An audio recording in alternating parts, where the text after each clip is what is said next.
চরমোনার পীর সাহেব কেন জামাতের বিরুদ্ধে নিষেধাজ্ঞা করবেন, জামাতের লোকজন কেন তাদের বিরুদ্ধে নিষেধাজ্ঞা করবে? এই ঐক্যগুলো কবে হবে আমাদের? আমরা কবে আমাদের হোশ হবে? যতদিন আমাদের এই হোশ গুলো ফিরে না আসবে ততদিন বাম রাম যারা আছে এই পন্থীরা আমাদেরকে লাথি মারবে, আর আমরা লাথি খাবো, আর ব্যথা নিয়ে কারো কাছে যেতে পারবো না। হেফাজতের আমি সে জামাত ইসলামকে বলতেছেন ওনারা মৌদুদিবাদীর প্রচার করতেছেন, মৌদুদিবাদী ইসলাম প্রচার করতেছেন। কি রে ভাই, আপনাকে এটা বলতে হবে কেন? জামাত ইসলামী কি শিরকের সাথে লিপ্ত? জামাত ইসলামী কি এখানে জেনার সাথে লিপ্ত? জামাত ইসলামী কি রাষ্ট্রকে বিকিয়ে দিচ্ছে? জামাত ইসলামী কি এখানে রাষ্ট্রকে বিক্রি দিয়ে কি এখানে চুরি ডাকাতি করে অন্য কাউকে সমর্থন করতেছে? না। তা আপনি এই কথাটা কেন বলবেন এই মুহূর্তে? এখন যুদ্ধ হচ্ছে ইসলাম এবং নন ইসলামের বিরুদ্ধে, ইসলাম এবং সেকুলারের যুদ্ধ। এখন এখানে আপনার হচ্ছে বিএনপি জামাতের যুদ্ধ না, আওয়ামী লীগ বিএনপির যুদ্ধ না, এখন যুদ্ধ হচ্ছে দাড়িওয়ালা টুপির সাথে সেকুলারদের যুদ্ধ। সুতরাং এই যুদ্ধে আপনাকে যেভাবে ইস্ট ইন্ডিয়া কোম্পানির বিরুদ্ধে আপনারা যুদ্ধ করে স্বাধীন এনেছেন, ঠিক তেমনি বাংলাদেশকে আবার নতুন ভাবে স্বাধীন করার জন্য আপনাদের সেই স্পিরিট এবং সেই জায়গাটা যেদিন থেকে শুরু, বিভক্তি যেদিন থেকে শুরু ওদিন থেকে কিন্তু আলেমদের মারি খাওয়া শুরু। বিভক্তি যেদিন থেকে শুরু ওদিন থেকে আলেমদের মারি খাওয়া শুরু। বিষয়টা বুঝতে হবে।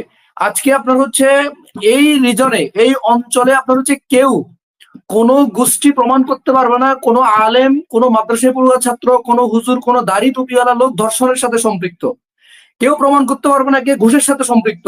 কেউ প্রমাণ করতে পারবে কেউ নারী নিয়ে মত্ত। কেউ প্রমাণ করতে পারবে না রাষ্ট্রদ্রোহিতা করে, রাষ্ট্রকে বিকিয়ে দিয়ে অন্য দেশের গোলামি করে সে আপনার হচ্ছে তার রাষ্ট্রের সাথে সে বৈরিতা সূত্রতা ক্রিয়েট করছে। কেউ দিতে পারবে না। এখানে দুইটি বিষয়, একটা হচ্ছে আলেম সমাজের ঐক্যমত যেদিন শেষ হয়ে গেছে তার পরের দিন থেকে মায়ের খাওয়া শুরু, ফুটবল হয়ে গেছে এক। নাম্বার টু হচ্ছে ভারতের ব্রিটিশদের হাত থেকে যখন আলেম সমাজ ঐক্যতার ভিত্তিতে যখন এই ভারতীয় উপমহাদেশকে যখন স্বাধীন করা হয়, ঠিক তখনই ভারতের ওই সময়ের হিন্দু যারা ছিল, হিন্দু সহ অন্যান্য ধর্মাবলম্বী যারা ছিল, তারা স্পষ্ট বুঝতে পেরেছে যে এই অঞ্চলে যদি আলেমদের এই প্রভাব, এই ভূমিকা যদি থাকে, তাহলে এই ভূখণ্ডে ভারতীয় হিন্দুদের অথবা হিন্দুস্তানের কোনো ভূমিকা থাকবে না। তার কারণে এই চক্রান্ত শুরু। তখন থেকে কিন্তু তারা বিভেদ কিভাবে তৈরি করতে হবে, কিভাবে এদের মধ্যে বিভক্তি ক্রিয়েট করতে হবে, সে কাজটা তারা শুরু করে দিয়েছেন।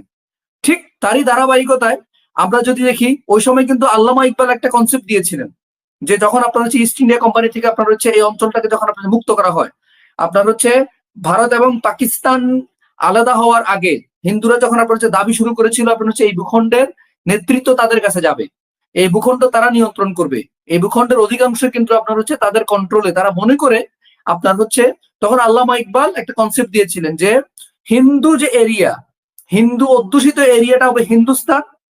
তারপর হচ্ছে ওই অঞ্চলে পাকিস্তানে মুসলমানদের কাশ্মীর সহ যে মেজরিটি অংশটুকু আছে এটা হবে ওই ভাষা ভিন্নতা হওয়ার কারণে, উর্দু ভাষা বা অন্য ভাষায় কথা বলার কারণে সেটাকে তারা দিয়েছেন, তিনি বলেছেন এটা হবে পাকিস্তান। আর এই অঞ্চলে যারা মুসলিম অধ্যুষিত যে এরিয়াটা আছে, মুসলিম বাংলা ভাষায় কথা বলেন বা তাদের সংস্কৃতি একটু এক, এই এরিয়াটা হবে বঙ্গস্থান।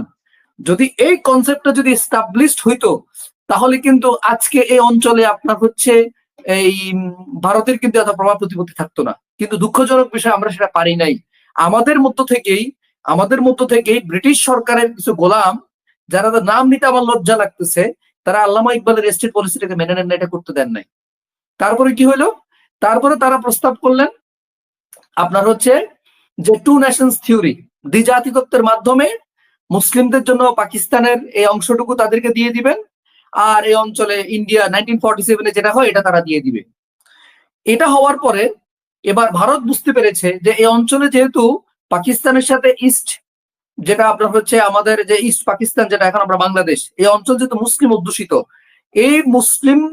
এই এরিয়াতে কিভাবে কেওয়াস তৈরি করা যায়। যদি কেওয়াস তৈরি করা যায় তাহলে কেওয়াস তৈরি করার জন্য মেজর কয়েকটা কাজ করতে হবে। একটা হচ্ছে এদের বিতর্কতা ঝামেলা তৈরি করে দিতে হবে। নাম্বার টু হচ্ছে এই অঞ্চলে যেহেতু মুসলিম অধ্যুষিত এরিয়া এবং এরা ধর্মপ্রাণ মুসলিম, এদেরকে কিভাবে বিভিন্ন অভিযোগের ট্যাগ দেয়া যায় সে কাজগুলো করতে হবে। ঠিক তখন থেকে কিন্তু ডি ইসলামাইজেশন স্টার্ট, ডি ইসলামাইজেশনের কালচার কিন্তু তখন থেকে স্টার্ট। সেই শুরুর কিন্তু ভারত কিন্তু সাকসেস। আপনার হচ্ছে এই 1971 আগে যখন আপনার হচ্ছে মাওলানা আব্দুল হামিদ খান ভাসানী এবং তর্ক বাগিসের নেতৃত্বে যখন আপনার আওয়ামী মুসলিম লীগ হয়, আওয়ামী মুসলিম লীগ এজন্য হয়েছিল যে মুসলমানদের প্রতিনিধিত্বকারী একটি দল যারা এই অঞ্চলের মুসলিম যারা আছে তাদের প্রতিনিধিত্ব করবে, এই আইডেন্টিটি তারা অন করবে। কিন্তু দুঃখজনক বিষয়, আমাদের শেখ সাহেব আপনার হচ্ছে তিনি ভারতের আপনার হচ্ছে ম্যান্ডেটে উনি আপনার হচ্ছে আওয়ামী মুসলিম লীগ থেকে মুসলিম শব্দটা বাদ দিয়ে দেন, যার কারণে আব্দুল হামিদ খান ভাসানীরা আপনার হচ্ছে দল থেকে নিজেদেরকে তারা সরিয়ে নিয়ে যান। উনি স্পষ্টত আপনার হচ্ছে শেখ সাহেবের পলিসি ছিল দুইটা, একটি হচ্ছে উনি 1970-এর নির্বাচনে উনি জিতেছেন, তাহলে নির্বাচন করার জন্য শর্ত দিয়ে দেওয়া হয়েছিল আপনার উনি ভোট পাওয়ার জন্য উনি তার দল থেকে মুসলিম বাদ দিয়েছেন, মুসলিম শব্দ বাদ দিয়ে এটার ব্যানারে এই অঞ্চলের হিন্দু খ্রিস্টান বৌদ্ধ যারা আছে ওদের ভোট ব্যাংকটা উনি বড় করার জন্য কিন্তু এই কাজটা উনি করেছেন, যেটা কিন্তু ফাউন্ডার লিডার তারা যারা কিন্তু মেনে নেন নাই, কারণ ফাউন্ডার লিডাররা ছিল ধর্মপ্রাণ মুসলিম। তারপরে এখন ইতিহাস কি বলে, ইতিহাস হচ্ছে এই অঞ্চলে ডি ইসলামাইজেশনের স্টার্ট কিন্তু শেখ সাহেবের হাত দিয়ে। Sheikh Mujibur Rahman was the first figure আপনার হচ্ছে who started the D-Islamisation in this part. উনি সর্বপ্রথম আওয়ামী লীগ সেকুলার কনসেপ্টের অনুশীলন করে কিন্তু উনি ক্ষমতায় এসেছেন, 70-এর নির্বাচনে বিজয় নিয়ে এসেছেন। পরবর্তীতে যেভাবে হোক তাদের দুই পাকিস্তানের নেতাদের মধ্যে আপনার হচ্ছে বিরোধের কারণে উনি আপনার হচ্ছে এই অঞ্চলে লিডার হতে পারেন নাই, যার কারণে উনি স্বাধীন হোক এটাও চান নাই, উনি চেয়েছেন লিডার হওয়া। পরবর্তীতে ভারতের সরাসরি সমর্থনে ইন্ডিয়ার সরাসরি কিছু কনসেপচুয়াল ইস্যু, পলিটিক্যাল অ্যালাইনমেন্ট এবং অন্যান্য সব ধরনের সমর্থন নিয়ে কিন্তু আপনার হচ্ছে এই একটা সেকুলার একটা স্টেট আপনার হচ্ছে এই রিজনকে প্রতিষ্ঠা করে। ঠিক তখন থেকেই এই অঞ্চলের মুসলিমদেরকে আপনার হচ্ছে হেয় করা, এই অঞ্চলের মুসলিমদের মধ্যে কেওয়াস তৈরি করে রাখা, এই অঞ্চলের মুসলমানদেরকে যারা প্র্যাকটিসিং মুসলিম এদের মধ্যে বিভেদ তৈরি রাখার জন্য সাংস্কৃতিক আপনার হচ্ছে আক্রমণ, রাজনৈতিক আক্রমণ, অর্থনৈতিক আক্রমণ, সব ধরনের আক্রমণ দিয়ে কিন্তু বিভক্তি তৈরি করে দেওয়া হয়। তারপর থেকে 71-এর পর থেকে বাংলাদেশ হওয়ার পর থেকে কিন্তু আজ পর্যন্ত এই অঞ্চলে আপনার হচ্ছে মুসলিমেরা সে বিভেদ থেকে নিজেরা ঐক্যে আসতে পারে নাই। কেউ হেফাজতপন্থী, কেউ আপনার হচ্ছে কওমিপন্থী, কেউ দেওবন্দিপন্থী, কেউ মৌদুদিপন্থী যাদেরকে বলা হয় আরেক পক্ষ। এই বিভক্তিগুলোর কারণে আমাদের মাঝে কিন্তু এই শক্তিগুলো দিন দিন উঠে আসছে। আমরা কিন্তু আজকে আমি স্পষ্ট বলবো 71 থেকে এ পর্যন্ত 53 বছর যেভাবে আলেম সমাজ নির্যাতিত বা মোল্লারা হুজুররা নির্যাতিত হয়েছে, এটার একমাত্র কারণ হচ্ছে আলেম সমাজ এবং হুজুরদের অনৈক্যের কারণে। এটা অনৈক্যের কারণে, অন্য কোনো ইস্যুরা।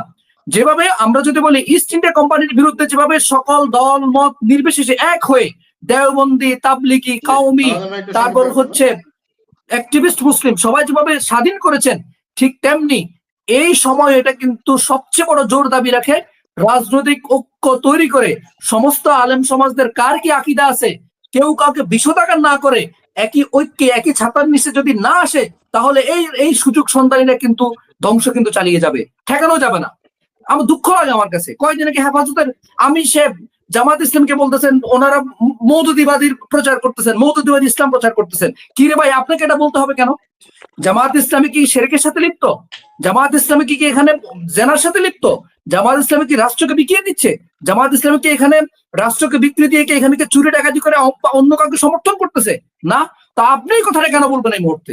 জামাত ইসলামী কি কখনো আপনার বিরুদ্ধে, আপনি যখন রাস্তায় মার খাচ্ছেন আপনার বিরুদ্ধে তারা দাঁড়ায় নাই? অবশ্যই দাঁড়াইছে, আপনার জন্য কথা বলেছে।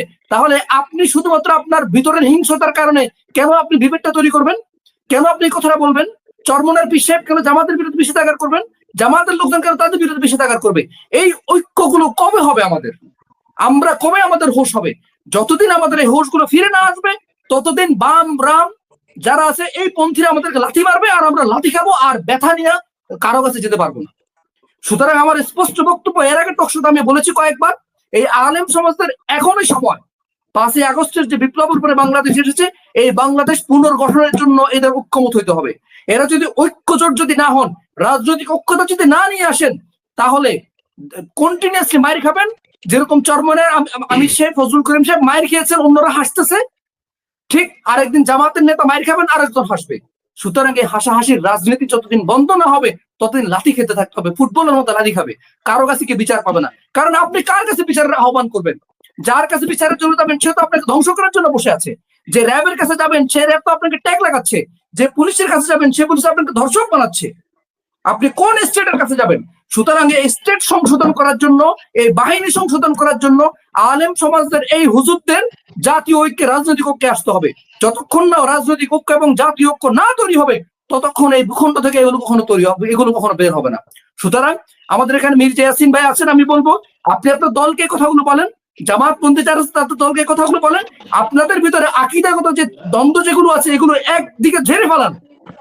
আপনার যদি ভূখণ্ড যদি স্টেট না টিকে, আপনি কিসের উপর আকীদা প্রতিষ্ঠা করবেন? কিসের উপর আপনি আপনার মতবাদকে আপনি প্রতিষ্ঠা করবেন? সুতরাং আগে নিজের অস্তিত্ব সংরক্ষণ করার জন্য, স্টেটকে সংস্কার করার জন্য আপনাদের ঐক্যমত নিয়ে আসতে হবে। তারপর ঐক্যতার ভিত্তিতে আপনি ক্ষমতায় যান, ক্ষমতায় গিয়ে আপনি এই বিষয়গুলো সংশোধন এবং সমাধানের রাস্তা তৈরি করেন। ততক্ষণ পর্যন্ত আমরা এই রাষ্ট্রে এই হুজুরদেরকে ট্যাগ খাইতে হবে। যত হত্যা হবে সিরাজউদ্দৌলাকে ট্যাগ খেয়ে হাজতে মারা যেতে হবে। তারপরে হচ্ছে চরমনের বিশ্বাসকে মারি খাইতে হবে। এরপরে হচ্ছে আরেকজনকে মারি খাইতে হবে। এই বিষয়গুলো কিন্তু হওয়া যেতে যাবে না, ব্যবহার হওয়া যাবে না। যেভাবে ফ্যাসিস্টের কাছে এর আগে আমরা দেখেছি দাড়িওয়ালা টুপিওয়ালার ব্যবহৃত হয়েছেন, এখন ব্যবহার হওয়া যাবে না। শাহবাগে যেরকম জামাতের বিরুদ্ধে অ্যাটাক করার জন্য ওই হুজুরদেরকে ব্যবহার করছে আওয়ামী লীগ, আবার পরবর্তীতে গিয়ে আবার অন্য যে কোনো নাটক তৈরি করার জন্য আবার ওই পীরপন্থী হুজুরদেরকে ব্যবহার করেছে আওয়ামী লীগ। সুতরাং এই ব্যবহার যতদিন হবে ততদিন পর্যন্ত আমাদেরকে লাথি খেতে হবে। আমাদেরকে আমাদের জায়গাটা, আমার কথা বলার, আমাদের যে আইডেন্টিটি ক্রাইসিস, এই আইডেন্টিটি ক্রাইসিস কখনো আমরা সলভ করতে পারবো না। যে ফোবিয়া তারা তৈরি করেছে সেই ফোবিয়া স্ট্রং হবে, আমরা এটা কখনো মীমাংসা করতে পারবো না। এখন যুদ্ধ হচ্ছে ইসলাম এবং নন ইসলামের বিরুদ্ধে, ইসলাম এবং সেকুলারের যুদ্ধ। এখন এখানে আপনার হচ্ছে বিএনপি জামাতের যুদ্ধ না, আওয়ামী লীগ বিএনপির যুদ্ধ না, এখন যুদ্ধ হচ্ছে দাড়িওয়ালা টুপির সাথে সেকুলারদের যুদ্ধ। সুতরাং এই যুদ্ধে আপনাকে যেভাবে ইস্ট ইন্ডিয়া কোম্পানির বিরুদ্ধে আপনারা যুদ্ধ করে স্বাধীন এনেছেন, ঠিক তেমনি বাংলাদেশকে আবার নতুন ভাবে স্বাধীন করার জন্য আপনাদের সেই স্পিরিট এবং সেই জায়গাটা আপনার তৈরি করতে হবে।